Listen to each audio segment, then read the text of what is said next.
ജനാർദ്ദനക്കുറുപ്പാണ്. വാശിയോഗവും പഞ്ചതത്വവും എന്നുള്ള ഗ്രന്ഥത്തിലെ സുന്ദരാനന്ദ സിദ്ധറുടെ ജ്ഞാന സൂത്രം 14 എന്നുള്ളത്, അതിൽ 13-ാമത്തെ നാദാന്തത്തിലെ വെളിച്ചം.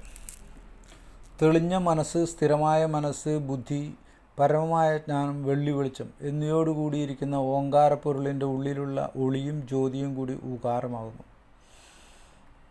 നാദാന്തമായ പരമബോധത്തിൻ്റെ ഒടുവിൽ എല്ലാ വിവരങ്ങളും ഇല്ലാതായി വെട്ടവെളി എന്ന ജ്ഞാനവെളിച്ചത്തിൽ മുങ്ങി നെറുകയിലും ചുറ്റുമുള്ള ചക്രത്തിലും സൂക്ഷ്മമായി കണ്ണുവെച്ചിരുന്ന് ഓങ്കാരത്തെ ശ്രദ്ധിക്കും.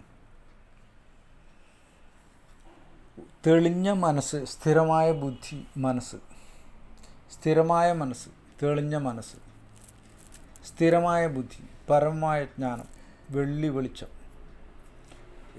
എന്നിവയോട് കൂടിയിരിക്കുന്ന ഓങ്കാരപ്പൊരുൾ. ഓങ്കാരത്തിൻ്റെ പൊരുളിൻ്റെ സ്വഭാവങ്ങളാണ് ഇവിടെ പറഞ്ഞത്. തെളിഞ്ഞ മനസ്സ്, സ്ഥിരമായ മനസ്സ്, സ്ഥിരമായ ബുദ്ധി, പരമമായ ജ്ഞാനം, വെള്ളി വെളിച്ചം. ഈ വെള്ളി വെളിച്ചം ഉണ്ടാക്കുന്ന വിദ്യകൾ ഇതിനു മുമ്പുള്ള ശ്ലോകങ്ങൾ പറഞ്ഞു കഴിഞ്ഞു. വാശിയോഗം കൊണ്ട് ചെയ്യേണ്ട വിധങ്ങൾ പറഞ്ഞു. ഉള്ളിലുള്ള ഒളിയും ജ്യോതിയും കൂടി ഉകാരമാകുന്നു. ഉള്ളിലുള്ള ഒളി എന്ന് വെച്ചാൽ വെളിച്ചം, ജ്യോതി എന്നുള്ളത് മറ്റൊരു തരം വെളിച്ചം തന്നെ. അത് ഉകാരമാകുന്നു എന്നുള്ളതുകൊണ്ട് ജ്ഞാനസൂത്രമായിട്ടുള്ള ഓങ്കാരത്തിൻ്റെ അവസാനത്തെ ശ്വാസം അത് എന്ന് പറഞ്ഞ് തലയിൽ വിടുന്ന ആ വിദ്യക്കാണ്. അതാണ് ഓങ്കാരപ്പൊരുൾ. അതിൻ്റെ ഫലമാണ് ഉള്ളിലെ ഒളിയും ജ്യോതിയും. അത് ഈ ഉകാരം കൊണ്ടാണ് ഉണ്ടാകുന്നത്. നാദാന്തമായ പരമബോധത്തിൻ്റെ ഒടുവിൽ എല്ലാ വിവരങ്ങളും ഇല്ലാതായി വട്ടവെളി എന്ന ജ്ഞാനവെളിച്ചത്തിൽ മുങ്ങി നിറയിലും ചുറ്റുമുള്ള ചക്രത്തിൽ സൂക്ഷ്മമായി കണ്ണുവെച്ച് ഇരുന്ന് ഓങ്കാരത്തെ ശ്രദ്ധിക്കൂ. നാദാന്തം, നാദം അവസാനിക്കും എന്ന് പറഞ്ഞ് അവസാനിക്കും. അങ്ങനെ പരമബോധത്തിൻ്റെ ഒടുവിൽ എല്ലാ വിവരങ്ങളും ഇല്ലാതെ, അങ്ങനെ യാതൊരു മനസ്സിൻ്റെ പ്രവൃത്തികളില്ലാത്ത ഒരവസ്ഥയിൽ ഭയങ്കര വെളിച്ചത്തിൽ, ജ്ഞാനവെളിച്ചത്തിൽ മുങ്ങി വെള്ളി വെളിച്ചം, വെള്ളി നിറത്തിലാണ്, അത് വെള്ളി നിറത്തിലാണ് ആ ജ്ഞാനവെളിച്ചം മുങ്ങി നെറുകയിലും ചുറ്റുമുള്ള ചക്രത്തിലും. മുൻപ് പറഞ്ഞ ഷോഡശകൽ 16 ദളങ്ങളുള്ള കമലം സഹസ്രാരത്തിന് മുകളിലുള്ള അതിലിങ്ങനെ നോക്കിയിട്ടിരിക്കുകയെന്നാണ്. നാദാന്തമായ പരമബോധത്തിൻ്റെ ഒടുവിൽ എല്ലാ വിവരങ്ങളും ഇല്ലാതായി. എല്ലാ വിവരങ്ങളും ഇല്ലാതെന്ന് വെച്ചാൽ പഞ്ചേന്ദ്രിയങ്ങളും പ്രവർത്തിക്കാത്തൊരവസ്ഥ വരും. പരമായി ജ്ഞാന വെളിച്ചത്തിൽ മാത്രം നോക്കിയിട്ടിരിക്കുന്ന വെട്ടവെളി എന്നാണ് അതിൻ്റെ പേര് തന്നെ. അത്ര ഭയങ്കര ശക്തിയുള്ള വെളിച്ചമാണ്. അതിലേക്ക് ഇങ്ങനെ ശ്രദ്ധിച്ചുകൊണ്ടിരിക്കുമ്പോഴാണ് നെറുകയിലും ചുറ്റുമുള്ള ചക്രത്തിലും സൂക്ഷ്മമായി കണ്ണുവെച്ചു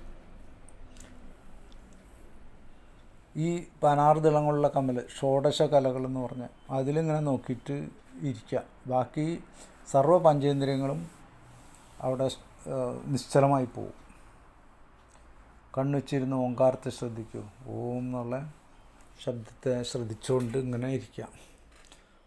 അനേക സമയം, അനേക ആയിരങ്ങൾ ഓങ്കാരം ജപിച്ച്, അനേക പതിനായിരങ്ങൾ, അനേക ലക്ഷങ്ങൾ ഓങ്കാരം പ്രാണായാമം നടത്തി ഓം ജപിച്ച് തലയ്ക്കുള്ളിൽ വെളിച്ചം വന്നു. അതിനുള്ള അവസ്ഥയിലാണ് ഈ പറഞ്ഞത്.